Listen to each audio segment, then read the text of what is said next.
vocês? Eu espero que sim. Sejam todos muito bem-vindos a mais um boletim informativo aqui no Alô INSS. Eu sou a Ana Paula e eu trago novidades aqui para você, aposentado, pensionista, beneficiário da Previdência Social. Garantido!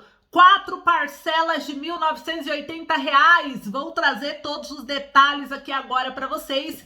E além disso também, eu vou trazer no total, são 5 notícias já com informação oficial do governo federal para você aposentado e pensionista. Então, se você recebe algum benefício da Previdência Social, fica comigo até o final desse vídeo, que eu garanto que você não vai se arrepender, pois eu vou trazer aqui agora notícia quente, notícia em primeira mão, para você aposentado, pensionista, beneficiário aí do BPC Loas e também de algum benefício do INSS. Então, muito obrigada a todos pela audiência e pela companhia. E eu aproveito para convidar você que tem margem consignada aí liberada, disponível. Você tem margem disponível? Você é aposentado, é pensionista ou BPC? Independente de você ter representante legal ou não, você pode contratar empréstimo consignado. E por enquanto o governo não mexe, né?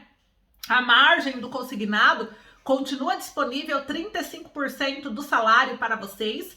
E vocês também vão ter 10% de margem para o uso de cartão de crédito. Cartão de crédito não tem nada a ver com empréstimo. É importante demais que vocês entendam isso para que vocês não contratem um produto sem ter o entendimento do que é, né? O cartão de crédito, quando você opta pelo saque do cartão, pessoal, você está usando o seu limite do cartão de crédito. No final do mês, chega a fatura para pagar. Não é igual o empréstimo. O empréstimo abate todo mês o seu salário e tem um prazo para terminar.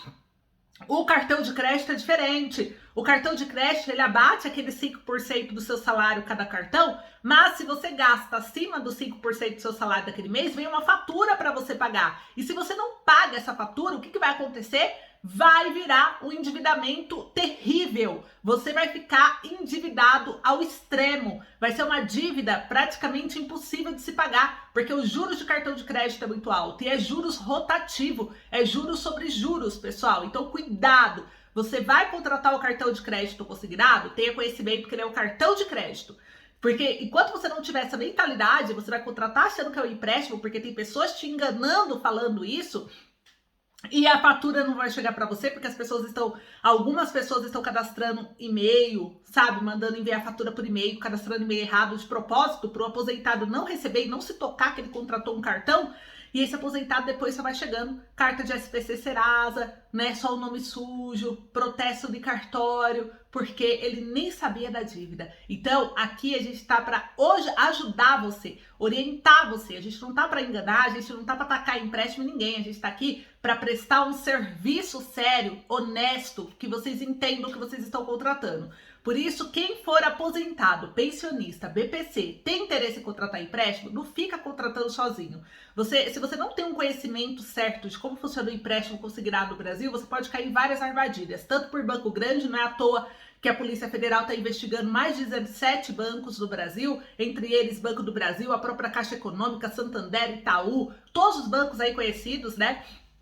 Não é à toa que vários correspondentes bancários, financeiras estão proibidas de oferecer empréstimo, estão sendo condenadas na justiça. Então, pessoal, cuidado. Por isso que eu falo, por isso que a Alô INSS criou essa financeira, para poder ajudar você. A Alô INSS vai intermediar o seu contrato junto ao banco, para você evitar cair nessas armadilhas. Você vai saber exatamente o que você está contratando, você vai receber um link para você formalizar o contrato e ali você vai ler. Depois de formalizado, você baixa o PDF do contrato, fica no seu celular aí para sempre para você, né, para consultar quando quiser. Você vai ter uma intermediação entre você e o banco. Isso vai te dar essa segurança de que você não está caindo em um golpe, em uma armadilha, né? Então a gente está aqui para ajudar, porque a gente cansou de ver reclamação de inscrito do canal com problemas de empréstimo. Então por isso que a gente intermedia esse contrato. E é de graça, a gente não cobra nada, então você não tem o que perder, só o que ganhar, porque você vai ter um dos maiores canais de INSS do Brasil acompanhando o seu contrato de empréstimo consignado junto ao banco. Então chama a nossa equipe, tá? Pensou em empréstimo? Chama a nossa equipe,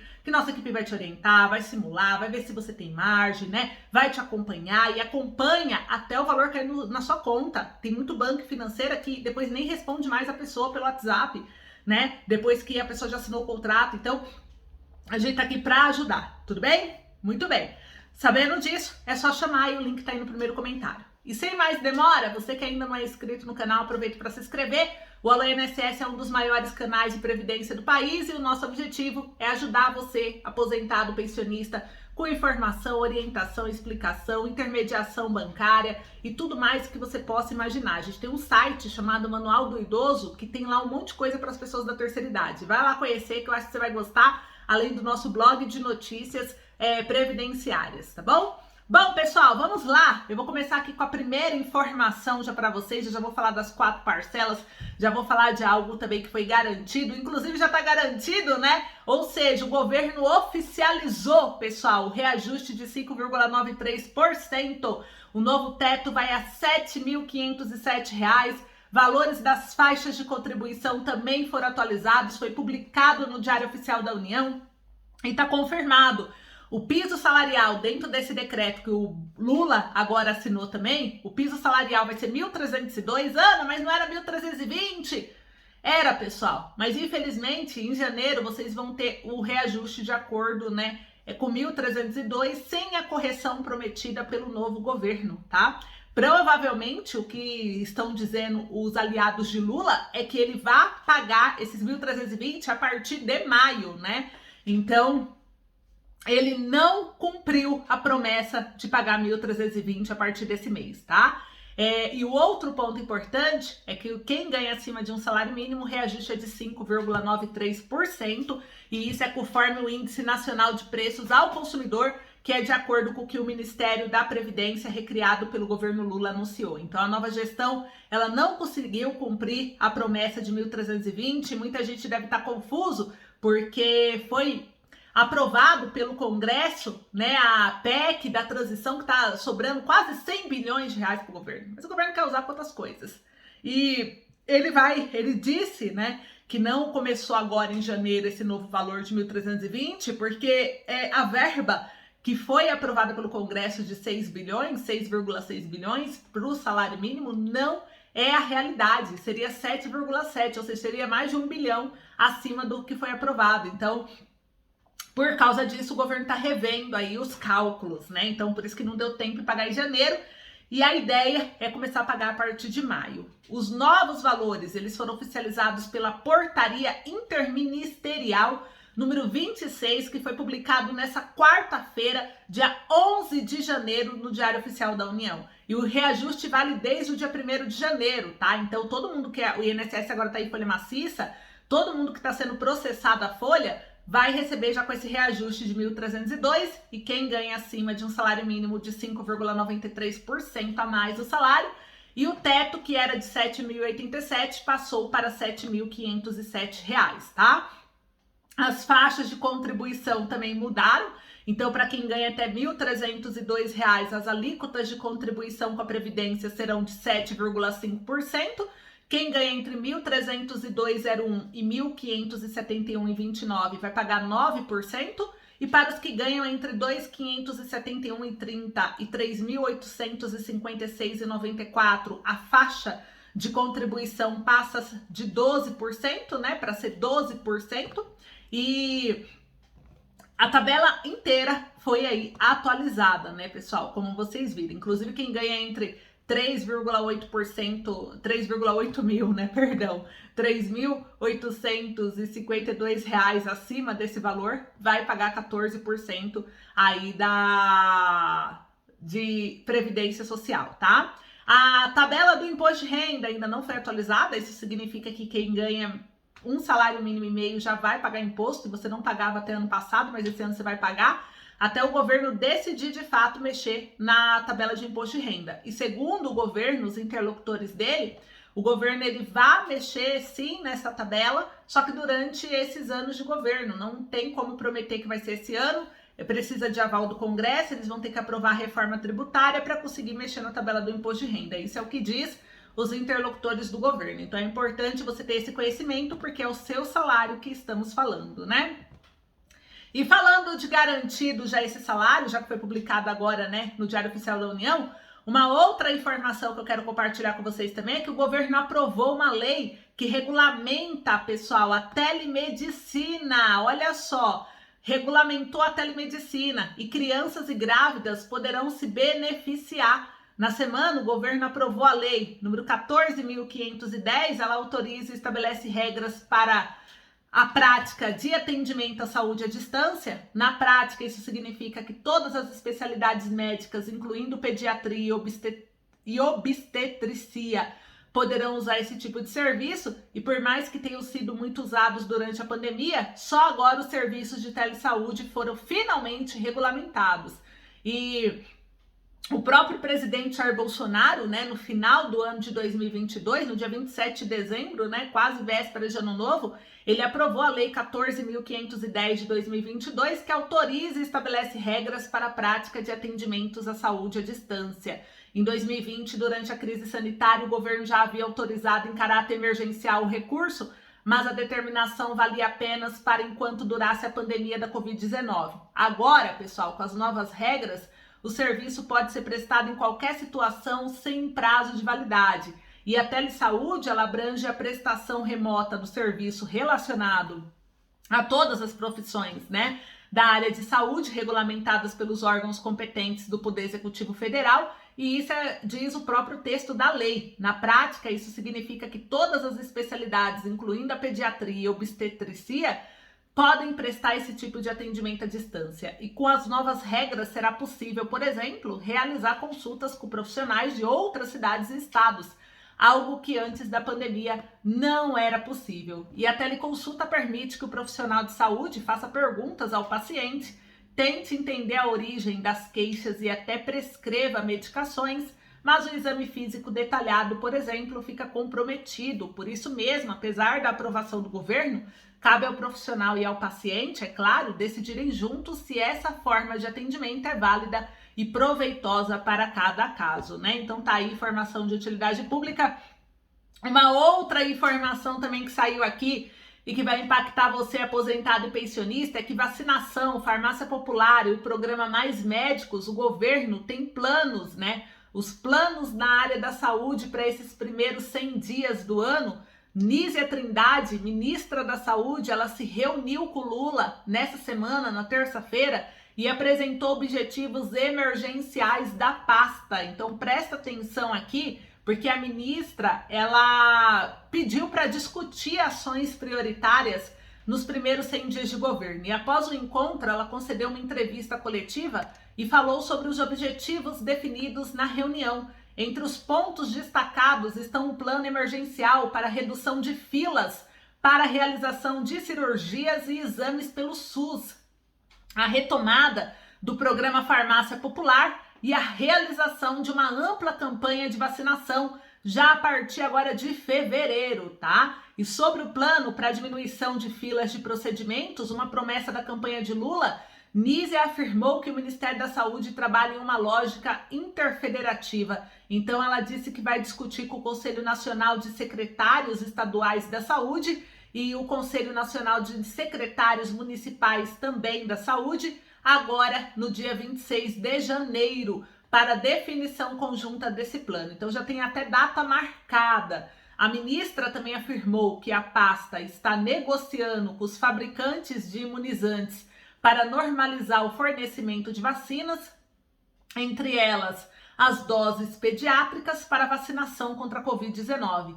Ela afirmou que foi negociado o adiantamento das entregas com o Instituto Butantan, com a chegada nos próximos dias de 715 mil doses e mais adiante outras 2 milhões de doses, né? Então ela fez a entrevista coletiva, a ministra da Saúde é a Nízia Trindade, pessoal, e o Ministério trabalha com o objetivo de iniciar agora em fevereiro uma ampla campanha de vacinação. Então já vão se preparando, o país está em crise sem precedentes em relação à imunização de crianças e um estudo divulgado pela Fundação Oswaldo Cruz em novembro do ano passado mostrou que o Brasil está próximo de completar uma década sem conseguir alcançar a cobertura vacinal recomendada na imunização contra difteria, tétano e coqueluche. Teremos o abastecimento dessas vacinas e aí nos restará trabalhar para que a sociedade vacine suas crianças. Então tá aí um outro ponto emergencial, é a retomada do programa Mais Médicos. A ministra afirmou que o fim do programa deixou um vazio assistencial em cidades pequenas e também nas periferias de grandes cidades, e o enquadramento legal do programa não deve ser alterado, mas o Ministério trabalha para pensar em incentivos para que os médicos brasileiros se candidatem às vagas oferecidas. Então tá aí, vai nascer mais um programa, né? E não é só esse, pessoal. A gente viu que vai ter outros programas também que vão nascer, entre eles o Desenrola Brasil. O Desenrola Brasil é um programa que o governo do Lula está criando para quem está endividado. A gente já tem a lei do superendividamento, né? Que inclusive vai ser julgado, tá para ser julgado, né? A previsão é que seja julgado ainda nesse primeiro semestre pelo STF, a derrubada do decreto do presidente Jair Bolsonaro, que assinou junto ao ministro da Economia, ex-ministro, né, da Economia, Paulo Guedes, que foi o decreto para tirar da lei do superendividamento empréstimo consignado, cartão de crédito, cheque especial, sendo que esses três são os tipos de produtos e serviços bancários que mais deixa o brasileiro endividado. E aí ele tinha assinado na lei do superendividamento e depois ele foi lá pianinho, né, sem falar nada, e alterou, né, colocou um decreto dizendo para excluir essas três dívidas da lista. Ou seja, você não conseguiria negociar dentro da lei do superendividamento essas três dívidas bancárias, que são uma das maiores, as que mais comprometem o salário de vocês. E aí, claro, que alguns deputados contra essa decisão do Bolsonaro foram lá e pediram ajuda ao STF para a derrubada do decreto presidencial. Então, o STF está para julgar, é um dos julgamentos que a gente vai acompanhar também, porque isso vai afetar diretamente vocês. A maioria dos aposentados tem dívidas, estão endividados, a maioria dos aposentados ganha apenas um salário mínimo, então a gente tem que lutar por um Brasil melhor e porque esse decreto tem que ser derrubado, pessoal, porque assim, tem que entrar a dívida de empréstimo, de cartão de crédito, de cheque especial, sim. O aposentado tem que tentar renegociar isso, recalcular para reduzir juros, para ter um prazo maior para pagar e não pesar tanto no seu orçamento mensal. Se você concorda comigo, deixa aí nos comentários um eu concordo, que eu quero saber, tá? E uma outra agora para encerrar, né, o nosso vídeo de hoje, eu vou trazer aqui para vocês mais uma informação, que agora é a informação sobre as 4 parcelas de R$ 1.980, pessoal. Olha só, tem uma tensão no INSS, eu vou explicar para vocês, porque o Rui Costa, ele chamou o Lupe de negacionista por ele falar sobre a Previdência. Em uma entrevista ao Valor, o chefe da Casa Civil atribuiu a negacionismo as falas de Lupe sobre a inexistência de um déficit na Previdência. Reunidos no primeiro encontro de ministros do Estado do novo governo de Luiz Inácio Lula da Silva, o chefe da Casa Civil, Rui Costa, e o ministro da Previdência, Carlos Lupe, terão muito o que conversar, né? Isso porque, em uma entrevista concedida ao jornal Valor Econômico, o Rui Costa desautorizou abertamente Lupe, que havia defendido no início do mês, em seu discurso de posse no Ministério, a inexistência de um déficit nas contas da Previdência Social. E ele falou, abre aspas, claro que tem déficit previdenciário, negar isso é negar a realidade. Vamos ter um negacionista dentro do nosso governo? O déficit da Previdência Pública é enorme, continua enorme apesar de todas as reformas, fecha aspas, rebateu Costa ao jornal. E na entrevista ao Valor, o ministro-chefe da Casa Civil disse ainda que recomendou que Lupe jogasse a gasolina fora e que foi convocado com extintores para apagar o incêndio causado pela fala do representante da pasta da Previdência. Então, o negacionismo de Lupe produziu a primeira crise gestada pelo próprio governo no dia em que o novo ministro defendeu uma antirreforma para desfazer parte das mudanças aprovadas em 2019 e também nas regras de concessão de aposentadorias e pensões. E a bolsa despencou 2%, o dólar subiu o maior patamar desde julho passado, né? Então a gente vai acompanhar aí, porque a Previdência vai ter um longo discurso durante esse ano, a gente já viu, vai ter mudanças, estão querendo fazer mudanças e a gente vai acompanhar tudo isso de perto. E para encerrar o vídeo, vamos falar de 4 parcelas de R$ 1.980. Pessoal, olha só o que tá pegando. O salário mínimo está sendo reajustado no valor de R$ 1.302. Porém, segundo a equipe do governo do Lula, ele confirma que vai ser pago o valor de R$ 1.320 ainda esse ano, porém, esse valor vai ser pago, há de ser pago, né, provavelmente até o mês de maio, ou seja, parece que o Lula há de anunciar no mês de maio o valor desse reajuste. E sendo assim, de qualquer forma ali no mês de maio, se for processar, é o mês em que poderá ter o antecipado o 13º salário. E o valor do 13º ele é o valor do seu salário do mês, só que ele paga em 2 parcelas. Por isso, pessoal, o que acontece? Por ele ser pago em 2 parcelas, a primeira parcela seria em maio, a segunda em junho, né? Se for seguir os outros meses, os outros anos, perdão. E se isso acontecer, quem ganha um salário mínimo vai atualizar para 1.320, se atualizar, 660 será a primeira parcela de 13º. Somando com o salário do mês, daria uma parcela de 1.980 dentro daquele mês. Salário mais primeira parcela de 13º. Aí viria o segundo mês, ele teria a segunda parcela do 13º. Daria esse valor de 1.320 mais 660 novamente da segunda parcela, que daria a segunda parcela de 1.980 dentro desse ano. E temos aí a possibilidade de aprovação do 14º. Se a gente conseguir convencer esse governo de pagar o 14º esse ano, se ele antecipar o 13º para maio e junho, no final do ano, no lugar do 13º, vocês poderão receber mais 2 parcelas, pessoal, de 1.980 no mínimo. Por quê? Seria o valor de 1.320 no mês, uma parcela antecipada do 14º de R$660 e uma segunda parcela de 660, que daria mais 2 parcelas dentro de 2 meses, né, de 1.980 cada. Então, poderia, ao invés de ser só 2 de 1.980 no mínimo, vocês poderiam receber 4. Mas como que a gente faz para conseguir esse valor? A gente tem que cobrar o governo do Lula, tem que cobrar o deputado, o senador, para que eles aprovem, para que eles pressionem o Arthur Lira, para que crie a comissão especial, para que a gente continue firme nessa luta do 14º salário. E se você estiver firme nessa luta, não esqueça de comentar aqui embaixo para mostrar para todos que você faz parte da luta e que aposentado não esqueceu do 14º não. 14º é necessário, não é luxo não, pessoal. Então a gente continua nessa luta junto com vocês. Então é isso que eu queria trazer hoje. Eu espero que vocês tenham gostado. Obrigada. Beijo grande e até logo.